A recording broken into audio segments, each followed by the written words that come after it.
Hello and welcome to Mail Unleashed, brought to you by Market Reach.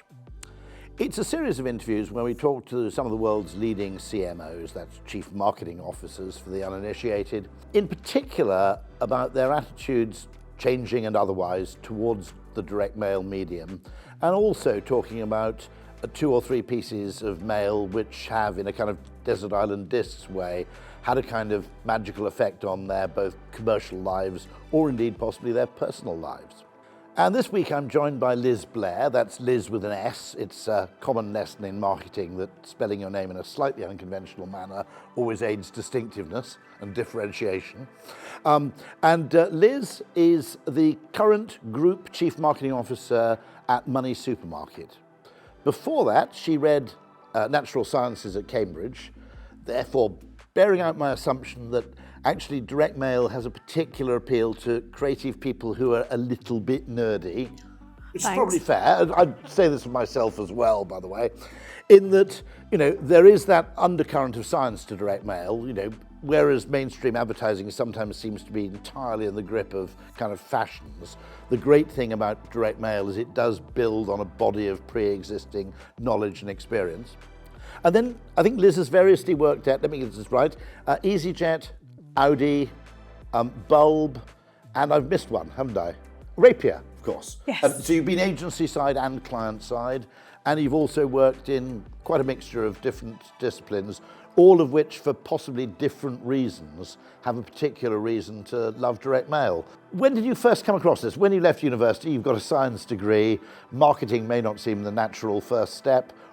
What happened? Oh, well, I joined the Barclays graduate programme. I'd done a summer placement with them for a while in the marketing department, and then joined their graduate scheme focused on marketing, which sort of really just built that love. And as you say, it was always about data-led marketing, always about digital data-led. So I sort of was involved in the first online bank, and the sort of iterations of that. That's how old I am.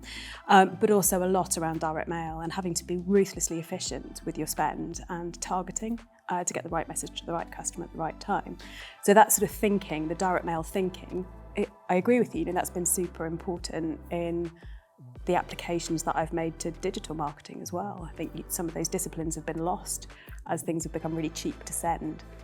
One great thing I foresee for direct mail in particular is because it's disproportionately expensive, it should be disproportionately thoughtful. Yes, and impactful. And yes, impactful, completely. I completely agree. If you have a reasonably high lifetime value in the case of conversion, then actually the most efficient thing to do is not the cheapest. The most efficient thing to do is to do that thing which has the highest possible rate of conversion. Yes, absolutely, and impact's a really important part of that. And I think we've lost that actually in the digital age. I think we've confused efficiency in the short term with long-term effectiveness. So where did you go after Barclays? I'm intrigued. Oh, so that's when I left to set up my own business for a while. So I did the stint at Audi, but I was running my own business to do that. So it was kind of a really nice, flexible way of staying in touch with what was going on and doing some different parts of the marketing mix, actually. So at Audi, I got some great opportunities to deliver some really impactful and very high, very expensive, yes, frankly, DM packs, as you say, because of really high margin relationship products where you want to be able to demonstrate that impact.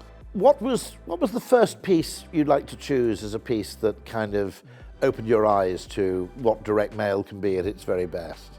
Well, so I was going to talk about some of the Audi examples, but they would be super easy to talk about because, as I say, they were a really high cost per pack and it was an obvious thing that had been ingrained in the business for so long. The example I wanted to talk about was around the EasyJet invitation to Flight Club, which was our loyalty scheme that we launched because it was the first time EasyJet had ever done anything that wasn't email-based marketing. It was genuinely different for the business to move away from digital. But we'd identified a cohort of customers who were highly valuable to us and who we wanted to sort of put our virtual arms around and do our best to sort of engender loyalty and retain that loyalty, really. So we built a loyalty scheme which was predominantly about making the inflexibility of the airline flexible for those customers. So the gestures of goodwill that you would expect in a local retailer or somebody who knows you and where you would get all of that stuff. So things like being able to change your flight for free, change the name on a booking for free, things that you would normally get a penalty for with the airline. For this sort of cohort of customers that we invited to take part in this, they were able to get some of those flexibilities.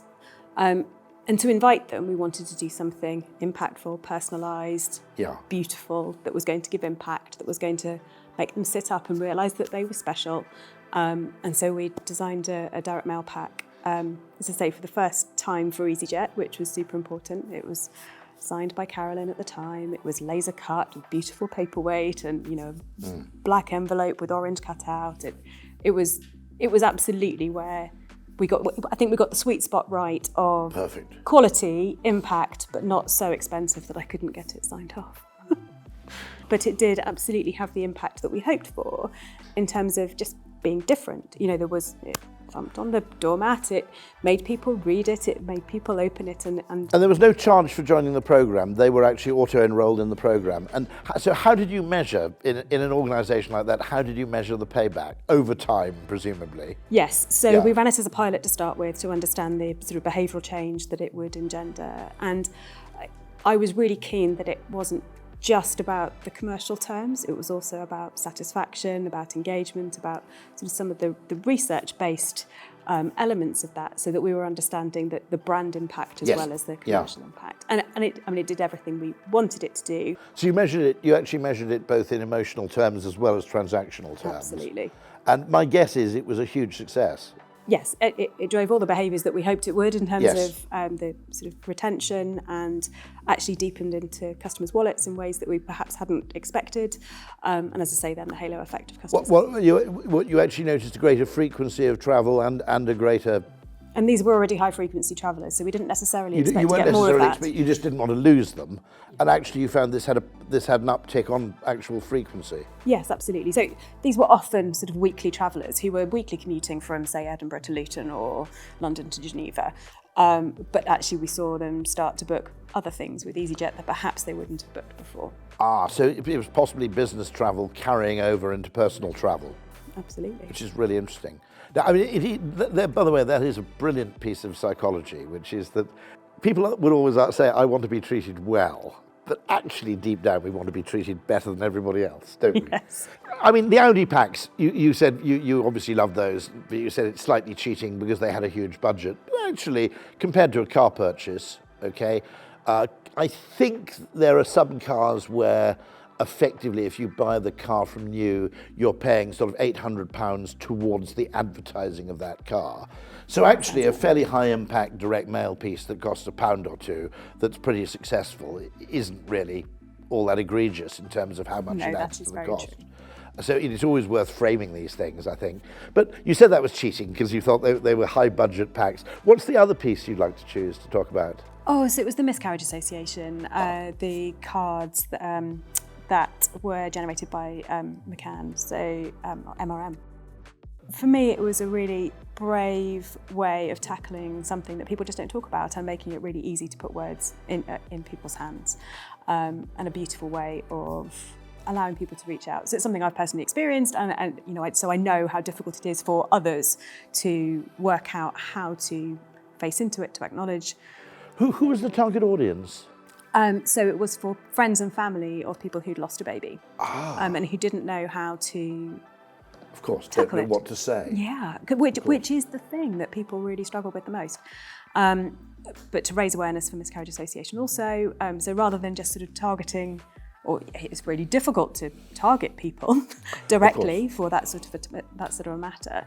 And so I thought it was a really brilliant and insightful way of putting something in the hands of the people who need it the most in order to reach out to the people who needed the emotional support the most, whilst also raising awareness for the charity.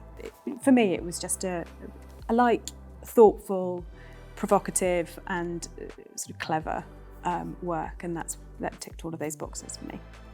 I mean, it's certainly interesting. I mean, one interesting thing is that, in sustainability terms, making things dematerial is assumed to be, good for sustainability. I'm not sure that's necessarily true, by the way. 2 terabytes of Gmail full of spam. As I said, the data center doesn't run on air. There's also an argument, which I would say is that, and this is an argument for direct mail, but also for digital communications, which is what we really need is less but better. Yes. Completely agree. And the problem with digital is because it's more or less perceived to be free, there isn't much incentive to actually target or discriminate who you send to. Scattergun approach. I think the important bit for me will be balancing where we can get stronger impact, differentiation, stand out from our competitors by using tools like direct marketing as a balance in our overall mix. You remember that case where the exclusive objective for EasyJet was to maintain a very loyal group of people. In other words, not to lose them. Yes. And you had that unexpected and unplanned benefit, which is they also became more regular leisure travellers as a consequence of joining the programme. And the thing that worries me a little bit is that generally marketing works, when it works well, in more ways than we have anticipated. And if we're failing to measure more widely... Well, and often they're unquantifiable. And quite often they are. I mean, simple salience, okay, it will be quantifiable over time, but I mean, most of us will have, left the job we're in by the time the results finally come in conclusively. Yeah. Or in some cases, we're just not even looking. I agree. And so you can't always get it right, but certainly being able to try and have a rounded conversation around what's going to deliver for both the long term and the short term, deliver effectiveness and efficiency. Being able to balance the commercial and the customer and the brand elements are super important to me. Well, Liz, thank you very much indeed for joining us today. Thank you, the audience, for joining us as well. And we look forward to seeing you at another episode of Mail Unleashed. And if you want to know more how to turn direct mail perhaps into your secret weapon, all you need to do is go to marketreach.co.uk. Thank you very much and see you next time.